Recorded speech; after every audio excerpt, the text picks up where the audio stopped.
Gabrielle Chanel was a self-made yet deeply complex figure whose journey from poverty to prominence, shaped by ambition, resilience, and controversial relationships, became inseparable from the layered identity of the fashion house that still bears her name today. Gabrielle was born in 1883 and rumored to be an illegitimate child, raised in an orphanage at the Abbey of Aubazine, run by nuns.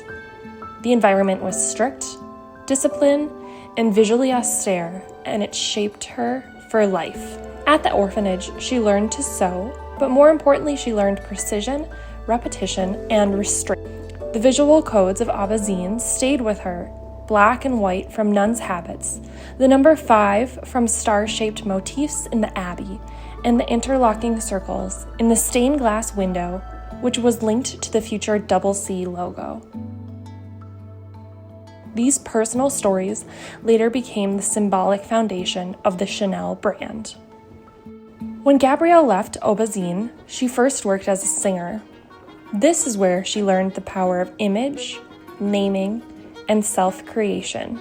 Coco was born. Coco was not just a nickname, it was a carefully constructed identity. As one biographer said, Chanel's life was full of contradictions, and that tension between discipline and freedom would define her brand and her personal life. While she worked as a singer, Coco met many affluent army officers. One of them, Etienne Balsan, became her lover, providing her financial support to open a hat shop on the ground floor of his apartment and access to aristocratic social networks that ultimately brought her into contact with elite society and future clients who helped launch her career. The market she entered was dominated by heavy ornamentation and restrictive clothing for women, like traditional corsets. Chanel rejected this world. Her decision-making was highly autonomous and internally driven. She did not follow trends or partnerships, but she created from personal experience and necessity, ready to wear. This philosophy reshaped fashion. Black, once reserved for mourning and working men, became modern and elegant. The little black dress was not decoration, but a statement. Jersey fabrics, borrowed from menswear clean lines, and freedom of movement expressed one radical idea: luxury should feel effortless. Chanel didn't just change how women dressed, she changed how they moved, worked, and were seen. And that founding vision still defines Chanel today. Elegance built on discipline, innovation rooted in reality, and a brand identity born not from excess, but from power.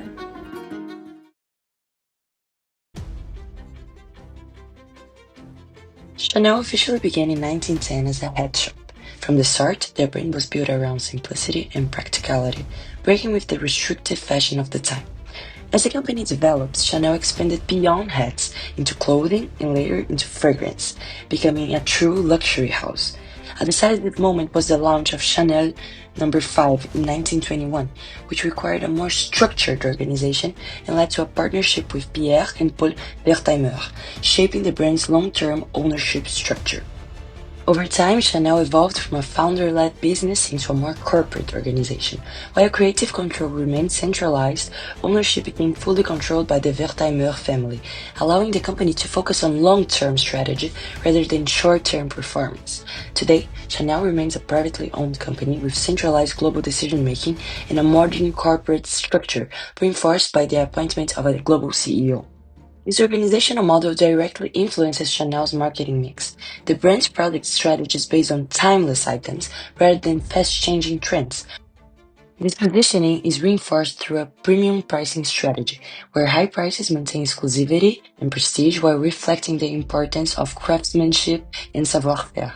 Chanel also applies a highly selective distribution strategy, selling fashion and handbags almost exclusively through official boutiques, with very limited online availability in order to control the customer experience. Finally, Chanel's communication strategy focused on storytelling and emotion, using iconic ambassadors, cinematic campaigns, and fashion shows instead of mass marketing. By combining private ownership, centralized control, and a coherent marketing mix, Chanel preserves heritage while remaining one of the most powerful luxury brands in the world. To understand Chanel's strategy, it helps to compare how luxury brands create value in different ways. If we start with Gucci and Dior, their approach is based on speed and visibility. These brands rely heavily on their creative directors and fast fashion cycles to stay relevant. New collections, collaborations, and strong media presence help them capture attention quickly, especially among younger consumers. The downside is that their identity can change often, and value is usually short-term, driven by trends rather than long-term heritage. On the other hand, Hermès follows a very different model. Hermès focuses on craftsmanship and scarcity. Production is extremely limited, waiting lists are part of the experience, and time itself create value. This gives Hermès strong legitimacy and pricing power, but it also limits growth and makes the brand less flexible culturally. Chanel sits between these two models. Unlike Gucci and Dior, Chanel does not chase trends every season. And unlike Hermès, it does not rely only on scarcity. Instead, Chanel builds value through permanence. Chanel's strategy is centered on timeless icons like the 2.55 bag, the Indigree 5 perfume, and Tweed. These products are not replaced each season. They are reinterpreted. Chanel's private ownership allows the brand to think long-term without pressure for short-term growth. As a result, Chanel defines luxury as cultural value built over time. While some brands compete through speed and others through rarity, Chanel turns permanence into cultural authority.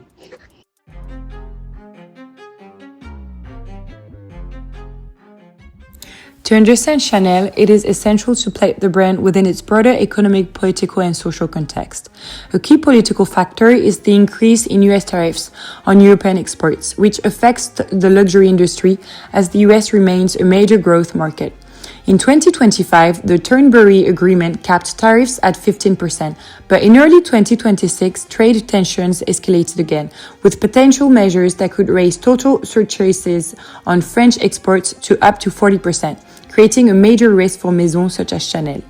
At the European level, regulatory initiatives such as the Green Deal and the CSRD increase sustainability obligations. Chanel has therefore committed to reaching net zero greenhouse gas emissions by 2040. Economically, the luxury sector is slowing down. In 2025, revenues declined by 2%, largely due to weaker Chinese consumption, which fell by around 20%. At the same time, luxury brands implemented price increases of over 20% since 2022, leading to the loss of 70 to 80 million customers, mainly among aspirational customers often described as luxury fatigue. In contrast, very important customers remain resilient, generating around 40% of total revenues despite representing only 2% of clients. Luxury is increasingly driven by experiences and emotions, with growing interest in brand heritage, quieter luxury, and the second-hand market. At the same time, Generation Z is reshaping the industry, making sustainability and authenticity key priorities for luxury brands. Technology is becoming a key differentiator. AI and digital tools are increasingly used, but for Chanel, the challenge remains adopting innovation without diluting its luxury DNA. The industry faces demand normalization, uneven regional growth, and the limits of pricing power, combined with margin pressure, trade uncertainty, and rising sustainability requirements. Luxury is also shifting towards an experience-driven model where emotional value and immersive brand universes are becoming as important as the product themselves.